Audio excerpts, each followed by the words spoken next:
하겠습니다. 오늘 말씀은요, 마태복음 14장 22절에서 33절 말씀입니다. 제가 가지고 있는 성경, 신약성경 24쪽쯤에 있습니다. 마태복음 14장 22절에서 33절 말씀입니다. 우리 한 절씩 서로 교독해서 읽도록 하겠습니다. 제가 22절 먼저 읽습니다. 예수께서 즉시 제자들을 재촉하사 자기가 무리를 보내는 동안에 배를 타고 앞서 건너편으로 가게 하시고 무리를 보내신 후에 기도하러 따로 산에 올라가시니라. 저물매 거기 혼자 계시더니 배가 이미 육지에서 술이나 떠나서 바람이 거스름으로 물결로 말미암아 고난을 당하더라. 밤 사경에 예수께서 바다 위로 걸어서 제자들에게 오시니 제자들이 그가 바다 위로 걸어오심을 보고 놀라 유령이라 하며 무서워하여 소리 지르거늘 예수께서 즉시 이르시되 안심하라. 나니 두려워하지 말라. 베드로가 대답하여 이르되 주여 만일 주님이시거든 나를 명하사 물 위로 오라 하소서 하니 오라 하시니 베드로가 배에서 내려 물 위로 걸어서 예수께로 가되 바람을 보고 무서워 빠져가는지라 보라 소리 질러 이르되 주여 나를 구원하소서 하니 예수께서 즉시 손을 내밀어 그를 붙잡으시며 이르시되 믿음이 작은 자여 왜 의심하였느냐 하시고 배에 함께 오름에 바람이 그치는지라 배에 있는 사람들이 예수께 전하며 이르되 진실로 하나님의 아들이었소이다 하더라. 아멘. 우리 백분에게 인사하겠습니다. 잘 나오셨습니다. 잘 나오셨습니다. 그리고 옆에 또 인사하겠습니다. 은혜 받으시고 강건하세요. 오늘 잘 나오신 여러분들에게 하나님의 은혜와 축복이 임하시기를 축원합니다. 신발 회사가 파견한 두 사람이 어느 원주민 나라에 도착을 했다고 합니다. 본사로 보낸 한 사람의 메일입니다. 그 내용이 어떤 내용인가 하면 이곳은 아무리 봐도 신발을 신은 사람이 한 사람도 아무도 없습니다. 여기에서 신발을 판다는 것은 절대 불가능한 일입니다 라고 연락을 해왔습니다. 그런데 두 번째 사람의 메일은 첫 번째 사람의 메일하고는 달라도 너무나 달랐습니다. 이곳은 신발 신는 사람이 한 사람도 없습니다. 얼마든지 무한정 신발을 팔 수 있을 것 같습니다 라고 메일을 보내왔습니다. 가나안 땅을 바라보면서 사람 살만한 곳이 못 되는 모래사막으로 보는 사람이 있는가 하면은 그 반대로 적과 꿀이 흐르는 낙원으로 보는 사람이 있다는 것입니다. 시각의 마음의 차이입니다. 코로나19 팬데믹과 함께 내년이면 이제 4년인데 내년까지 가게 되면 4년인데 정말 기나긴 터널을 지나고 계시는 여러분들의 눈에는 이러한 모습이 고통과 문제라고 보십니까? 아니면 우리가 믿음을 가지고 나아갈 때 넉넉히 이길 수 있는 것으로 보십니까? 오늘 말씀에는 베드로의 제자, 예수님의 제자 베드로가 물 위를 처음에는 별 문제 없이 잘 걸어가다가 물속에 빠지는 사건이 등장하고 있습니다. 우리는 거의 대부분 이 말씀에서 베드로가 물속에 빠지는 이 사건만을 기억하고 있습니다. 그런데 이 사건을 우리가 보기 전에 앞서서 오늘 이 사건이 있기 전에 몇 가지의 다른 사건들을 먼저 알아보아야 합니다. 우선 예수님의 등장을 미리 예언하였던 세례 요한의 죽음이 있습니다. 세례 요한은 예수님과 아주 가까운 친척벌 되는 그러한 관계입니다. 그리고 예수님의 복음에 대하여서 미리 예언했던 예비자였습니다. 그런 세례 요한이 어느 날 갑자기 헤롯 왕에게 목이 잘려서 죽임을 당하게 되었습니다. 이런 소식을 듣게 되신 예수님의 마음이 얼마나 아프고 슬프셨겠습니까? 우리 마태복음 14장 13절 말씀을 보게 되면 예수님이 이러한 예수님의 세례 요한의 소식을 듣고 배를 타고 떠나서 따로 빈들에 가시니 라고 되어 있습니다.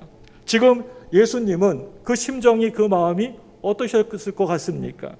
그 누구도 만나고 싶지 않으셨고 혼자서 슬프고 아픈 마음을 위로하고 싶으셨을 것입니다. 그런데 이러한 예수님의 속도 잘 모르고 많은 무리들이 예수님의 뒤를 계속해서 쫓아오고 있습니다. 아마도 보통 사람 같았으면 미안하지만 오늘 내 마음이 그러니 나 혼자 있고 싶다라고 말하면서 쫓아오는 그 많은 사람들을 돌려보내셨을 것 같습니다. 그런데 예수님은 결코 그렇게 하지 않으셨습니다. 그런 와중에서도 모인 무리들 중에 병든 사람을 일일이 그 사람에게 가셔서 안수하여 주시고 깨끗하게 그 병을 고쳐주셨고 물고기 2마리와 보리떡 5덩어리로 5,000명이 넘는 배고픈 많은 사람을 먹이셨던 것을 보게 됩니다. 이런 사건들이 있고 나서야 오늘 우리가 함께 읽었던 말씀이 계속해서 이어지고 있는 것입니다. 오늘 말씀 22절 말씀 우리 화면을 보고 같이 읽습니다. 22절 말씀입니다. 시작. 예수께서 즉시 제자들을 제쳐가사 자기가 무리를 보내는 동안에 배를 타고 앞서 건너편으로 가게 하시고. 여러분, 이 말씀을 여러분 자세히 보시면 이 말씀에 뭐라고 기록되어 있습니까?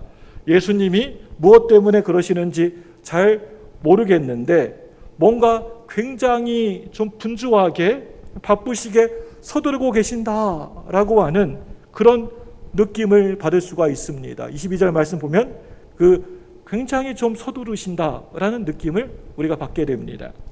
22절 말씀에서 즉시와 제초가사라고 하는 이 말은 아주 뭔가 급한 상황이 지금 일어나고 있다라고 하는 사실을 암시해 주는 말이라고 할 수가 있습니다. 지금 예수님이 왜 이렇게 급하게 서두르고 계시는 것입니까?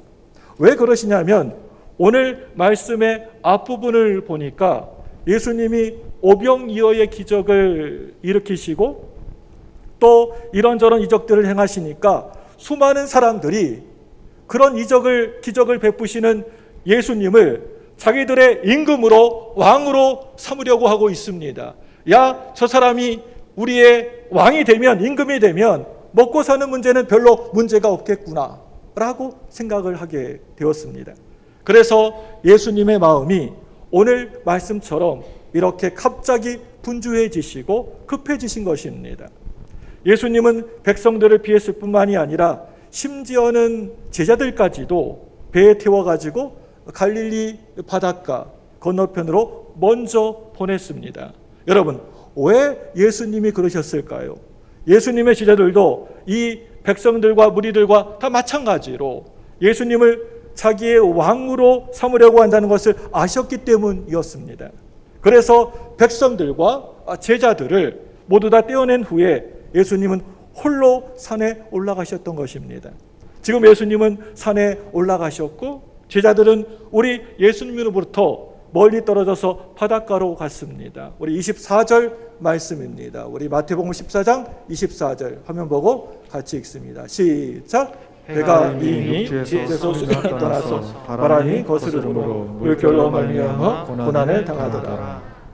그런데 제자들이 거센 풍랑을 파도를 만나고 있습니다. 복음서를 보게 되면 몇 차례의 풍랑 사건이 등장하고 있는 것을 볼 수가 있습니다. 그런데 이런 풍랑 사건이 일어날 때마다 희한하게도 예수님은 다 어떻게 하고 계셨습니까? 그 풍랑 상황 가운데에서 거의 다 배 안에서 주무시고 계신다거나 아니면 그 자리에 그곳에 꼭 계시지 않으셨다는 것입니다.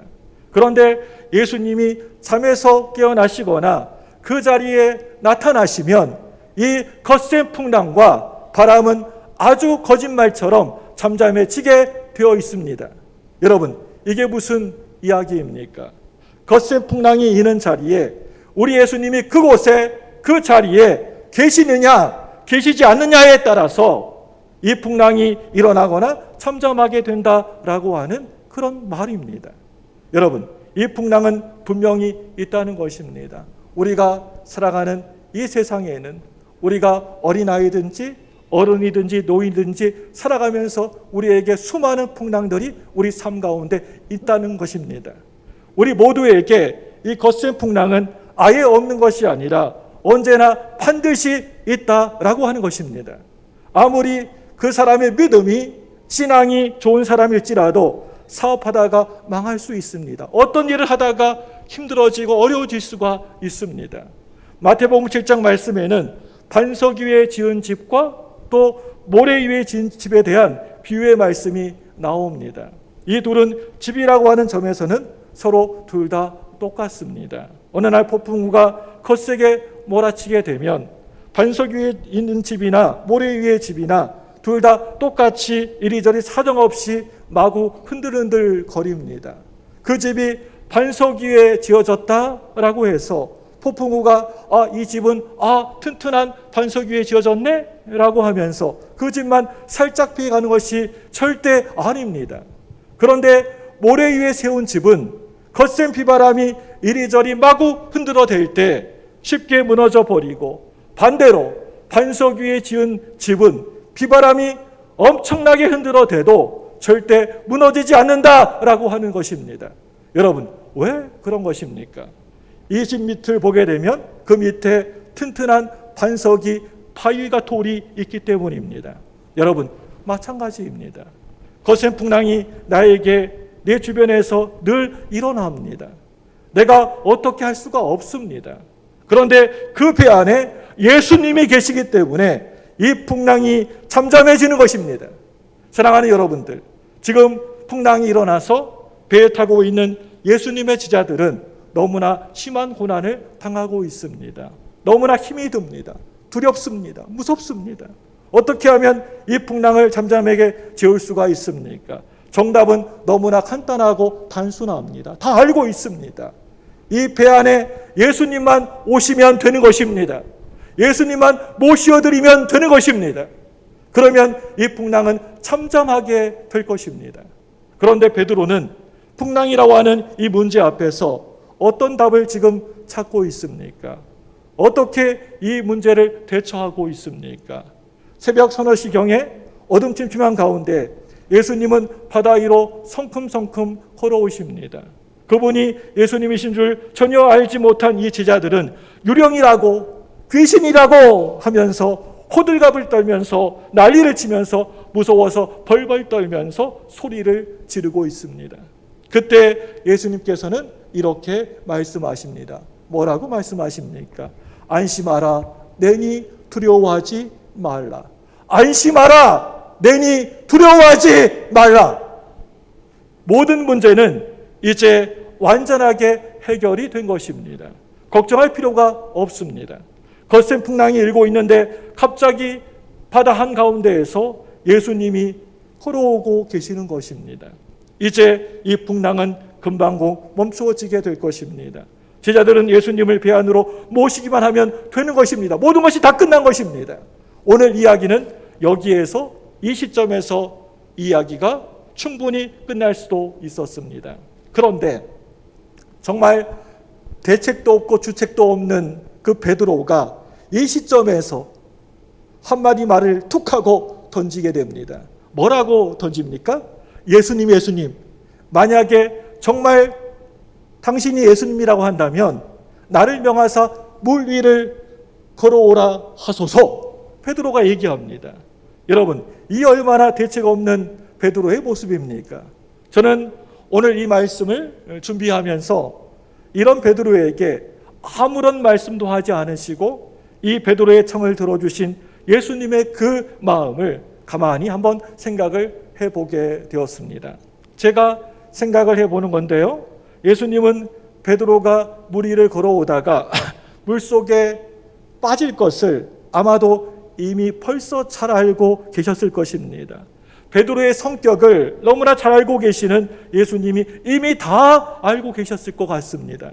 예수님의 이 오라라고 하는 이 말씀 속에는 그냥 예수님이 하신 말씀이 아니라 베드로에 대한 예수님의 참으로 여러 가지 많은 질문들이 이 오라라고 하는 이 말 속에 들어있다라고 생각이 되어집니다.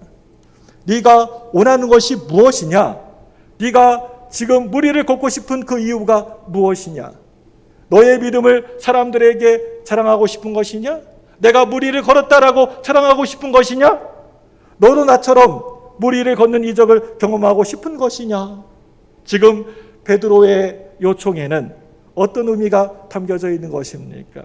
자기가 지금 처해 있는 문제의 해결에 도움을 주는 요청입니까? 아니면 베드로가 물 위를 걸어가는 이적이 무슨 구원의 역사에 하나님의 큰 그런 사역 가운데 정말 꼭 필요한 일입니까? 이 물을 걷는 것이?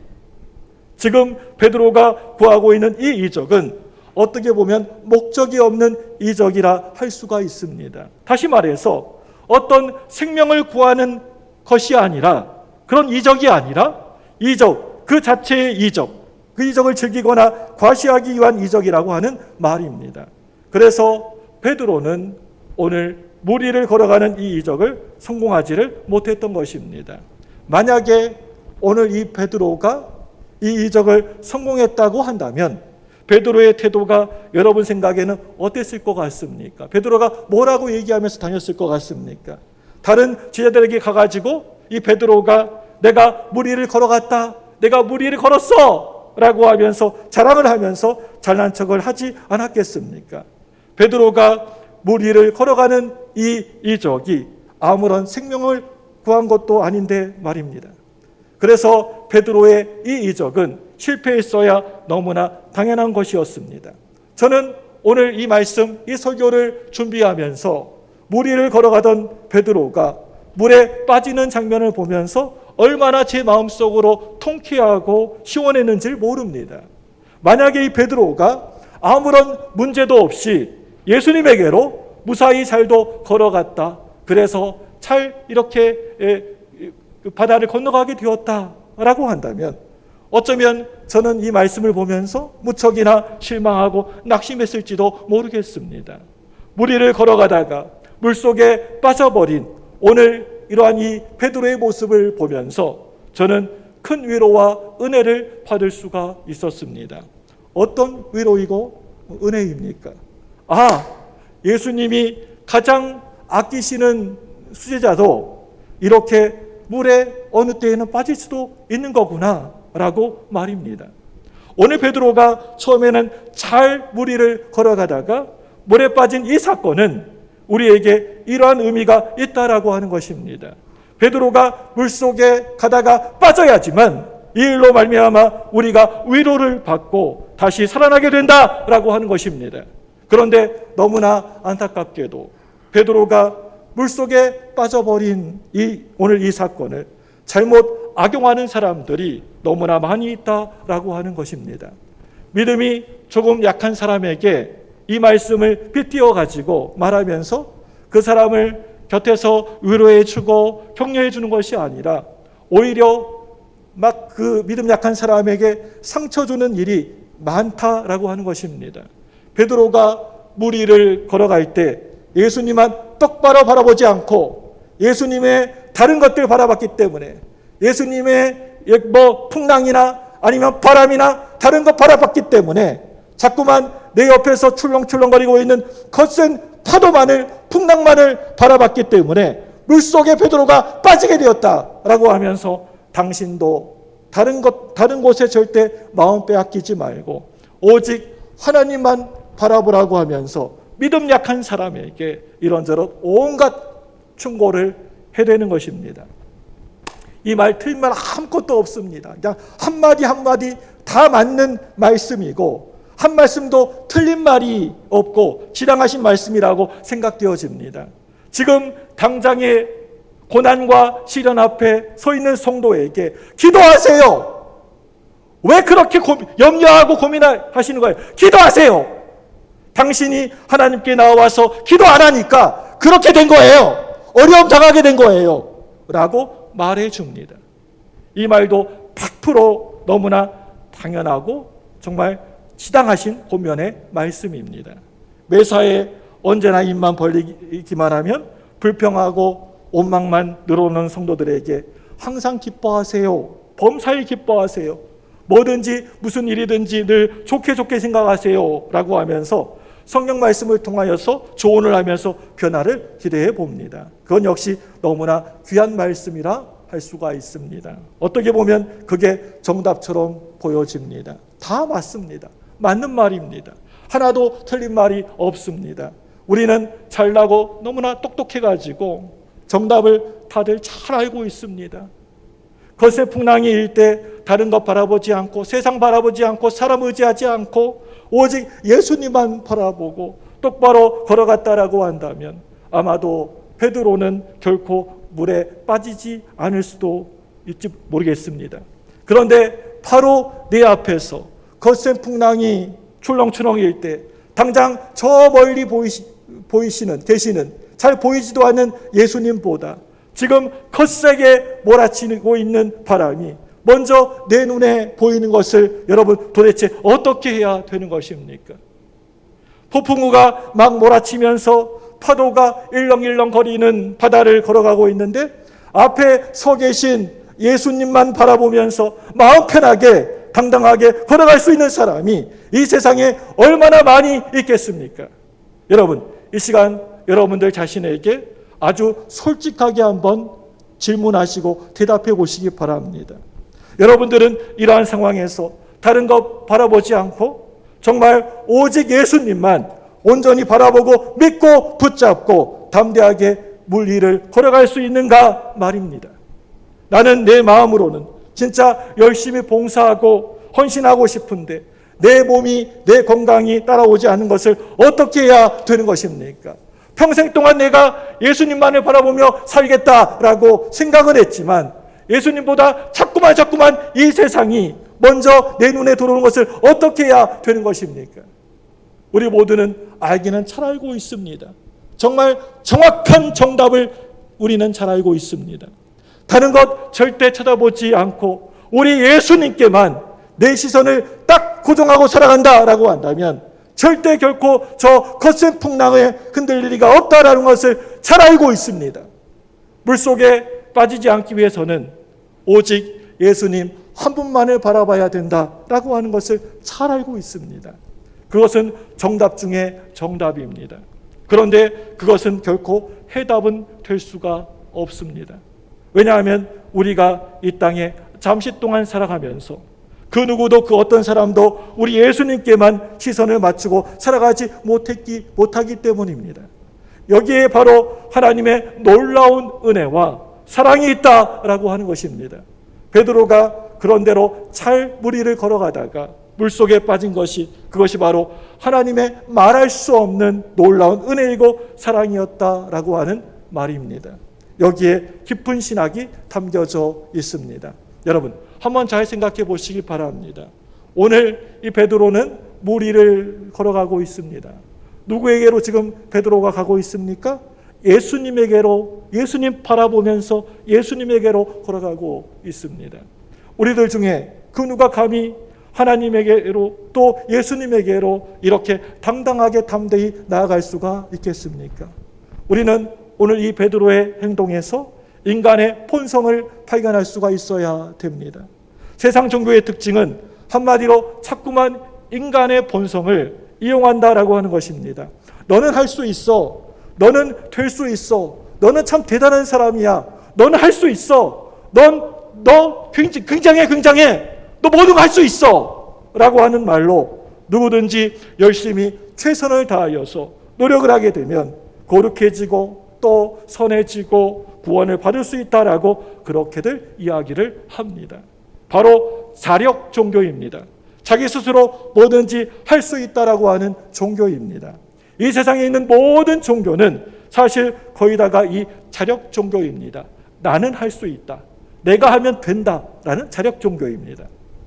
그런데 우리 교회에서도 이러한 자력 종교가 은근슬쩍 살며시 비집고 들어와 있는 것을 보게 됩니다. 그것이 바로 우리가 잘 알고 있는 율법주의입니다. 내가 뭔가를 열심히 노력해가지고 나의 공의로, 나의 능력으로 뭔가를 이룰 수 있다라고 하고 하는 것을 믿는 것입니다. 우리가 율법을 하나도 어기지 않고 완벽하게 다 지킨다고 한다면 진짜 완전하게 될 것 같은데, 그런데 문제는 이 율법을 다 지킬 수 있는 사람은 이 세상에 단 한 사람도 없다라고 하는 사실입니다. 그렇기 때문에 율법을 다 지킨다고 한다면 너무나 귀하고 좋은 일이지만은 그것은 아예 말도 안 되는 불가능한 일이라고 하는 것입니다. 만약에 율법을 하나도 어기지 않고 전부 다 지킨다라고 하더라도 아무도 구원에 이를 수가 없습니다. 정답이 율법이라고 한다면 해답은 바로 우리 하나님의 은혜입니다. 지금 베드로는 자신이 스스로 자기의 힘과 능력으로 자신의 노력으로 자기가 막 애써 이렇게 노력한다고 해서 능히 예수님에게로 걸어갈 수 있다라고 착각을 하고 있습니다. 자기의 힘으로 뭔가를 완벽하게 이룰 수가 있다라고 확신을 하고 있습니다. 그래서 거센 풍랑이 출렁출렁거리는 물 위를 걸어가다가 그만 곧 빠지고 말았습니다. 이것이 바로 율법주의의 한계이고 자력종교의 허점인 것입니다. 베드로는 절대 물 위를 걸어서 갈 수가 없습니다. 또한 걸어가서도 안 됩니다. 여러분, 성경 말씀을 자세하게 여러분 읽어보시기 바랍니다. 성경을 아무리 읽고 또 읽어봐도 어디 인간의 힘으로 이루어진 일이 성경에 단 한 군데라도 있는 것을 여러분 본 적이 있으십니까? 모두 다 하나님이 이루어 주신 것입니다. 이것을 우리는 은혜라고 말하는 것입니다. 이 모든 일들이 사실은 전적인 하나님의 은혜라고 하는 것입니다. 만약에 오늘 베드로가 물 위를 아무 일도 없이 무사히 잘 건너갔다라고 한다면 베드로가 나중에 예수님의 은혜로 내가 물 위를 걸어갔다라고 그런 식으로 말할 것 같습니까? 아닙니다. 제 생각에는 절대 그렇게 말하지 않았을 것 같습니다. 내 힘으로 내 능력으로 내가 이 물을 걸어갔다라고 아마도 만나는 사람들마다 자랑하면서 떠벌리고 다녔을 것 같습니다. 한마디로 믿는 자는 있으되 하나님은 없는 것과 마찬가지입니다. 우리가 믿음으로 구원을 받는다라고 하는 말은 내가 뭔가를 해서 뭔가를 열심히 이루어서 기도를 엄청 많이 해서 우리의 어떤 노력이나 공적이나 선행으로 구원을 받는다라고 하는 말을 의미하지 않습니다. 믿음이 좋다라고 하는 말은 사실 우리가 나 스스로에게 할 수 있는 그러한 말이 아니라고 생각되어집니다. 이 말은 하나님이 저와 여러분들 우리에게 하실 수 있는 말입니다. 자, 이제 여러분 물에 빠진 베드로가 어떻게 해야 되는 것입니까? 헤엄을 쳐야 될 것 같습니다. 바닷가에서 나와가지고 자란 어부 출신인 베드로가 헤엄 정도는 칠 수 있지 않겠습니까? 그런데 여러분, 오늘 베드로는 오늘 말씀을 아무리 봐도 절대 헤엄을 쳤다라는 말이 없습니다. 헤엄을 치지 않았습니다.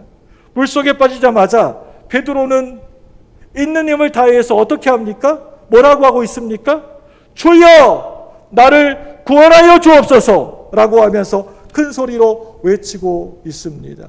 아마 그 베드로 입장에서는 바닷가에 자라고 컸기 때문에 그 수영해가지고 헤엄쳐가지고 그 배까지 갈 수도 충분히 있었을 것입니다. 그렇지만 헤엄치지 않고 주여 나를 구원하여 주옵소서 라고 큰 소리로 외치고 있습니다. 이 한마디의 말이 여러분 베드로를 베드로 되게 한 말이었습니다. 누구나 다 살아가면서 거센 풍랑이 옆에서 출렁출렁 일게 되면 물속에 빠질 수도 있습니다. 그런데 누구나 다 오늘 이 베드로처럼 예수님을 온전히 바라보면서 큰 소리로 부르짖지는 않습니다. 힘들고 어렵고 문제가 있을 때 주여라고 부르는 사람 그렇게 많지 않습니다. 당장 사람들 찾아가고 아니면 당장 세상을 바라보며 세상의 것들을 의지합니다. 하나님 예수님 의지하지 않습니다. 예수님께 도와달라고 예수님만 바라보면서 나 좀 살려달라고 자기 손을 내밀지도 않습니다. 물속에 빠져서 영영 나오지 못할지어도 그러한 상황 가운데에서 예수님을 부르지도 그렇다고 예수님께 손을 내밀지도 않은 사람이 너무나 많다는 것입니다. 문제는 그저 간단하고 단순하게 물속에 빠지느냐 빠지지 않느냐가 아니라고 하는 것입니다. 물속에 빠지게 되었을 때 바로 그럴 때 내가 그 즉시 예수님께 손을 내미느냐 내밀지 않느냐가 그게 정말 중요한 것입니다. 우리는 살아가면서 누구나 다 크고 작은 시험을 당하면서 살아가게 됩니다. 그럴 때 예수님께 나의 모든 것을 맡겨버리느냐 아니면 내 스스로 내 혼자의 경험과 내 힘과 내 능력으로 해결하려고 하느냐가 해답을 찾을 수 있고 없음을 결정해 주는 것입니다. 우리의 믿음의 선배들을 성경에서 보시기 바랍니다. 신앙생활하면서 실패를 이제까지 한 번도 경험하지 않는 분은 이 중에 단 한 분도 없을 거라고 생각합니다. 적든지 많든지 그분들 앞에 닥친 그 실패를 딛고 넘어서서 다시 일어났기 때문에 하나님께 내 손을 내밀었기 때문에 지금 신앙의 거목으로 우뚝 서서 또 교회를 섬기고 세상 가운데서 빛과 소금이 되어서 살아가는 하나님의 사람이 될 수가 있는 것입니다. 사랑하는 여러분들, 실패하는 것을 결코 무서워하거나 두려워하지 마시기 바랍니다. 실패는 살아가면서 누구나 다 할 수 있는 것입니다. 실패를 하지 않는 것이 성공의 지름길도 아니고 문제의 해답도 아닙니다. 어쩌다가 예배에 빠져본 경험들 있으실 것입니다. 그러면 내 마음속에 왠지 예배에 처음 빠졌을 때에는 왠지 내 마음속에 미안한 마음이 들고 또 어느 때에는 하나님께 죄송한 마음이 들게 됩니다. 그런데 여러 가지 이런저런 이유 때문에 피치 못할 사정으로 계속해서 한 번 빠지고 두 번 빠지고 세 번 빠지고 연거푸 빠지게 되는 경우도 생깁니다. 그러면 미안한 정도가 심해져서 이제 예배에 참석하기가 아주 거북해집니다. 그러다 보면 아예 이제 교회 자체에 다니는 것이 너무나 어색해져 버리게 됩니다. 여러분, 이런 미안함 때문에 교회에서 멀어지게 되면 나중에는 그게 더 하나님께 죄송하고 미안한 일이 되어버리고 마는 것입니다. 아니, 너무나 불행한 일이 되어버리고 맙니다. 여러분, 아무 때나 어디서나 우리 예수님께 내 손을 내미시기를 바랍니다. 여기에 바로 하나님의 은혜와 사랑이 있다라는 하는 것을 여러분 믿으시기를 바랍니다. 내가 뭔가를 잘 해가지고 내가 뭔가 잘 나가지고 하나님이 나를 그렇게 품어주시고 예수 믿게 하시고 사랑해 주시는 것이 절대 결코 아닙니다. 아무런 이유 없이 값도 없이 저와 여러분들을 사랑하심으로 하나님이 저와 여러분들을 품어주시고 감싸주시는 것입니다.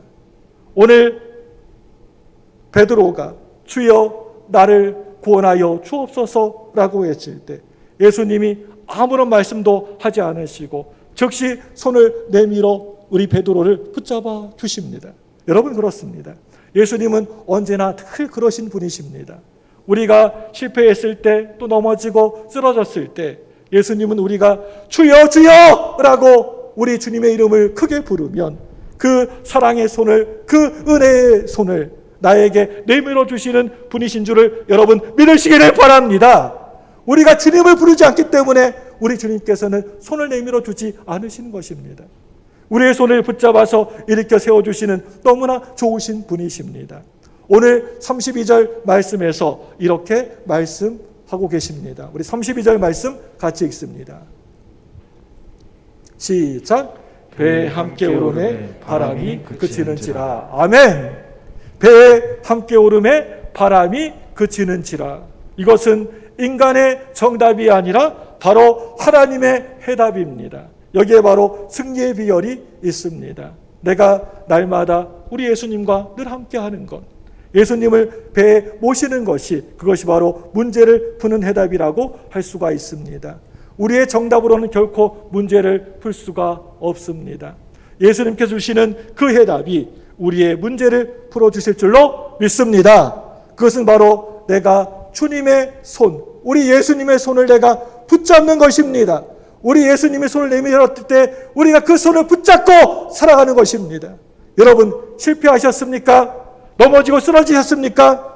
하나님이 우리에게 선물로 주신 하루하루를 예수님의 이름을 간절히 부르면서 예수님께 여러분의 손을 내미셔서 우리 예수님이 내미시는 바로 그 손을 여러분 굳게 붙잡으시는 저와 여러분 되시기를 주님의 이름으로 축원합니다. 이 시간에 합심해서 기도하기 원합니다. 이 시간 여러분 두 손을